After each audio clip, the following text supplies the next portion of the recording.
Hello అండి. నా పేరు డాక్టర్ కారెడ్డి శ్రీధర్ రెడ్డి. నేను general laparoscopic surgeon and laser సర్జన్‌ని.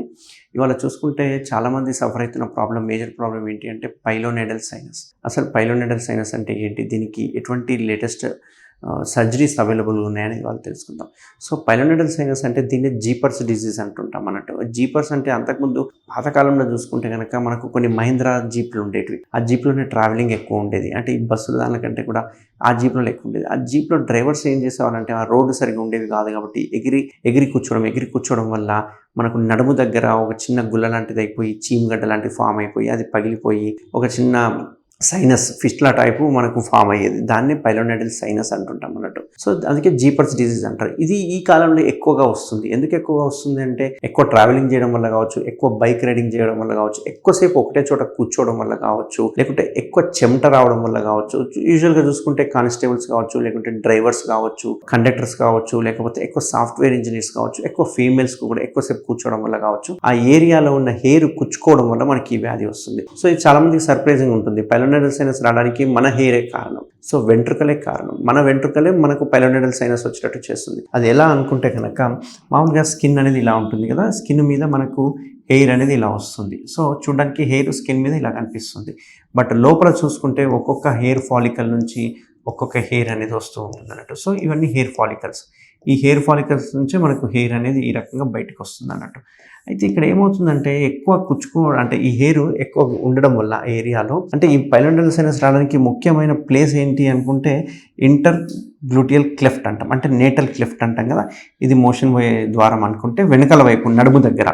So ఈ నడుము దగ్గర ఈ ఏరియాలో హెయిర్ ఎక్కువ ఉంటుంది. ఈ ఏరియాలో హెయిర్ ఎక్కువ ఉండడం వల్ల ఈ ఏరియాలోనే మనకు పైలోనెడల్ సైనస్ అనేది వస్తుంటుంది. సో రెండు బటక్స్కి మధ్యన ఎక్కువ వచ్చే అవకాశాలు అంటే కొందరికి లెఫ్ట్ రైట్ బటక్స్ కూడా వచ్చే అవకాశాలు ఉంటాయి. సో వెనకాల నడుము దగ్గర ఈ రకంగా ఉంటుంది. సో ఈ హెయిర్ ఏమవుతుందంటే ఎక్కువ రాపిడికి ఫ్రిక్షన్కి లోన్ అవ్వడం వల్ల ఈ హెయిర్ మళ్ళీ కుచ్చుకోవడం జరుగుతుంది అన్నట్టు. అంటే హెయిర్ ఇలా వచ్చేసి స్కిన్ కుచ్చుకోవడం జరుగుతుంది. ఇట్లా స్కిన్ కుచ్చుకోవడం వల్ల ఏమవుతుందంటే ఈ హెయిర్ అనేది మెల్లగా లోపలికి వెళ్ళిపోయి లోపల గ్రోత్ అవ్వడం జరుగుతుంది అన్నట్టు. హెయిర్ అనేది లోపల గ్రోత్ అయ్యి ఈ హెయిర్తో పాటు మెల్లగా బ్యాక్టీరియా కూడా లోపలికి ఎంటర్ అయిపోతుంది.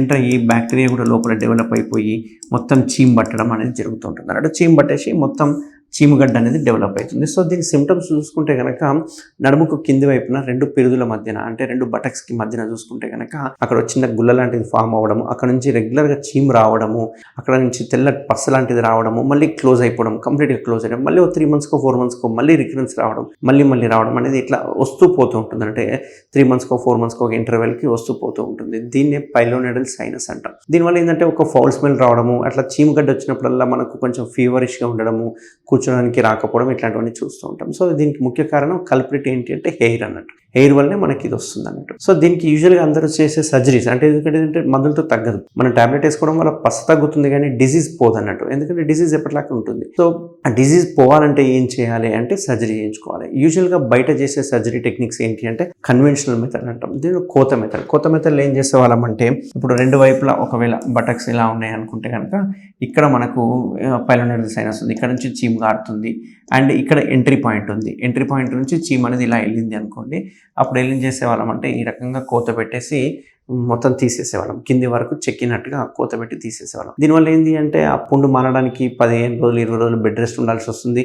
2-3 months పట్టేది మనకు ఆ పుండు హీల్ అవ్వడానికి. అంతేకాకుండా ఆ కుట్టును మనం కుట్లేయడానికి రాదు, ఓపెన్గానే పెట్టాల్సి వస్తుంది. ఎందుకంటే అలా కుట్లేసినాం అనుకోండి, ఒకసారి కింద కూర్చున్నారు అనుకోండి, టాయిలెట్కి వెళ్ళాలనుకున్నప్పుడు వాష్రూమ్కి వెళ్ళాలన్నప్పుడు కుట్లని విడిపోతాయి. సో అక్కడ కుట్లేయడానికి రాదు. సో అది ఓపెన్గానే ఉంచాల్సి వస్తుంది. అట్లా ఓపెన్గా ఉంచడం వల్ల ఏమవుతుందంటే అక్కడ అంత ఈజీగా పుండు మారదు. ఆ ఏరియాలో అందులో చూసుకుంటే మీరు గమనిస్తే కనుక అక్కడ కండ కూడా తక్కువ ఉంటుంది. మనకు స్కిన్ దాని కింద బొక్కనే ఉంటుంది డైరెక్ట్గా. సో ఆ బొక్క ఉండడం వల్ల ఏమవుతుందంటే అక్కడ గ్రోత్ కూడా సరిగ్గా ఉంటుంది అన్నట్టు. సో ఓపెన్ టెక్నిక్లో మనకు 2 months టైం పడుతుంది అన్నట్టు. రెండో టెక్నిక్ చూసుకుంటే కనుక ఈ ఏరియాలో ఉన్న స్కిన్ అంటే ఈ కండను తీసేసి పక్కనున్న కండను తీసుకొచ్చి వేసేసేవాళ్ళం. అంటే దీన్ని ఫ్లాప్ సర్జరీస్ అంటారు. రాంబాయిడ్ ఫ్లాప్ అని ఇట్లాంటి ఫ్లాప్ సర్జరీస్ అంటాం. ఈ ఫ్లాప్ సర్జరీలో కూడా ఏంటి అంటే 2-3 weeks బెడ్ రెస్ట్ ఉండాల్సి వస్తుంది. దీనిలో కూడా రికరెన్స్ వచ్చే అవకాశాలు ఉంటాయి, ఉండవని ఏం లేదు. సో కోత పెట్టిన దీనిలో రికరెన్స్ అవకాశాలు ఉంటుంది. బట్ మనం చేసే ట్రీట్మెంట్ రేంజ్ హాస్పిటల్లో చేసేవి ఏంటంటే లేజర్ సర్జరీ. ఈ లేజర్ సర్జరీలో ఏం చేస్తామంటే ఇక్కడ ఏదైనా యాబ్సెస్ ఉంటే కనుక చీమగడ్డను చిన్నగా కట్ చేసేసి ఎంట్రీ పాయింట్ ఏదైతే ఉందో దాని నుంచి ఈ సైనస్ ట్రాక్ట్ మొత్తాన్ని లేజర్తో క్లోజ్ చేయడం జరుగుతుంది. లేజర్తో క్లోజ్ చేయడం వల్ల అంటే మొత్తం ఎంటైర్ తీయకుండా హైబ్రిడ్ మెథడ్ అన్నట్టు, కొంచెం కోత కొంచెం లేజర్ అన్నట్టు. సో ఆ మెథడ్ చేయడం వల్ల ఏమవుతుందంటే లీస్ట్ అంటే తక్కువ కోతలో ఉండడం వల్ల పేషెంట్కి అడ్వాంటేజ్ ఏంటంటే వితిన్ 1 వీక్ 2 వీక్స్లో హ్యాపీగా తన పని తను చేసుకోవచ్చు అండ్ హీల్ అయిపోతుంది. అండ్ ఎటువంటి బెడ్ రెస్ట్ అవసరం లేదు, ఎందుకంటే కోత లేదు కాబట్టి బెడ్ రెస్ట్ అవసరం లేదు, పథ్యం అవసరం లేదు, తన జాబ్ కానీ తన డ్యూటీస్ కానీ రెజ్యూమ్ అవ్వచ్చు అన్నట్టు. సో ఇది అడ్వాంటేజ్. ఒకవేళ చాలామంది అడిగే క్వశ్చన్ ఏంటంటే పైలోనైడల్ సైనస్ నెగ్లెక్ట్ చేస్తే ఏమవుతుంది, అలాగే వదిలేస్తే ఏమవుతుంది అంటే ఈ సైనస్ ట్రాక్ట్ నుంచి ఆ పస్ అనేది కిందికి జారుకుంటూ వెళ్ళిపోయి కిందనే బొక్క ఉంటుంది. సో బొక్క కూడా ఇన్ఫెక్షన్ వచ్చే అవకాశాలు ఉంటాయి. దీనివల్ల ఆస్టియోమైలైటిస్ అనేది అంటే బొక్కకి ఇన్ఫెక్షన్ వచ్చే అవకాశాలు ఉంటాయి. సో దాన్ని అరికట్టాలి అంటే పైలోనైడల్ సైనస్ని మనం ఇమ్మీడియట్గా ట్రీట్మెంట్ చేసుకోవాలి. సో ఇప్పుడు వచ్చిన లేటెస్ట్ సర్జరీ ఏదైతే లేజర్ ఉందో దీనివల్ల లీస్ట్ మార్బిడిటీ అంటే తక్కువ కోత ఉంటుంది కాబట్టి ఎటువంటి ప్రాబ్లం ఉండదు. దీనివల్ల ఇమ్మీడియట్గా 1 డేలో డిశ్చార్జ్ అవ్వచ్చు. ఎటువంటి పెయిన్ ఉండదు, ఎటువంటి డ్రెస్సింగ్స్ పెద్దగా అవసరం ఉండదు, డిశ్చార్జ్ ఉండదు, బ్లీడింగ్ ఉండదు. సో ఎవరికైనా కనుక నేను చెప్పినట్టుగా పైలోనైడల్ సైనస్ ఉంటే తప్పకుండా కన్సల్ట్ అవ్వండి. మీరు మైండ్లో గుర్తుపెట్టుకోవాల్సింది ఏంటంటే పైలోనైడల్ సైనస్ రికరెన్స్ రేట్ ఉంటుంది, బట్ అది రికరెన్స్ రేట్ ఉండకూడదు అనుకుంటే కనుక ఆ ఏరియాలో ఉన్న హెయిర్ మొత్తాన్ని తీసేసేయాలి. ఎయిదర్ షేవ్ చేసుకోవడం కావచ్చు, ట్రిమ్ చేసుకోవడం కావచ్చు, లేకపోతే లేజర్ హెయిర్ రిమూవల్, LHR అంటాం కదా, లేజర్ హెయిర్ రిమూవల్, అది కూడా పర్మనెంట్ రిమూవ్ చేసుకోవాలి. అక్కడ హెయిర్ లేకుంటే మీకు పైలోనైడల్ సైనస్ రాదు. హెయిర్ ఉంటే ఖచ్చితంగా మళ్ళీ వచ్చే అవకాశాలు ఉంటాయి. సో ఎవరికైనా పైలోనైడల్ సైనస్ ఉంటే కనుక తప్పకుండా కన్సల్ట్ అవ్వండి. దీనికి మనం క్యూర్ చేసుకోవచ్చు లేజర్ తోటి. Thank you very much.